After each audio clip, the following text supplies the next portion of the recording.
Cannabis. We are taking a very strong zero tolerance. Ever since the federal liberals legalized cannabis, we have normalized in this country. You go down the streets of Toronto or anywhere in the GTA, and you literally smell cannabis on parks where kids are at. Totally irresponsible and unacceptable. And so we need to fundamentally educate young people on the long-term developmental impacts, the adverse impacts, how it can compound issues of anxiety, stress, and confidence. Really see this as a public health intervention to help safeguard the lives of kids and keep them healthy when in school.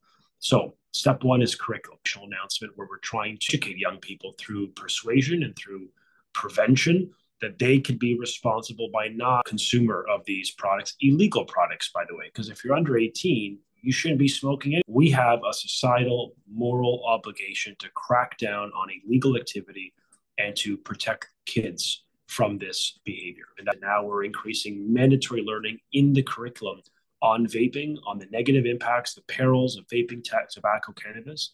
That's going to be mandatory in elementary schools. We already have it. We were the first province in the country to institute learning on vaping and cannabis, but we're going to be massively expanding it and bring it in earlier because these kids are smoking and consuming these products earlier. We have data that suggests or examples where we have kids in grade 4 and 5 owning vapes.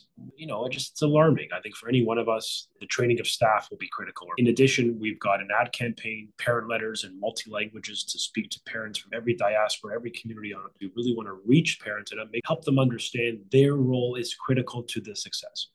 And restricting cell phones, coming up with enforcement tool, training their staff, coming up with parental webinars, writing letters home to talk about the obligation families have to enforce the policy. I would argue we have a problem and it demands a responsible intervention, which is why the government's brought forth a strong plan.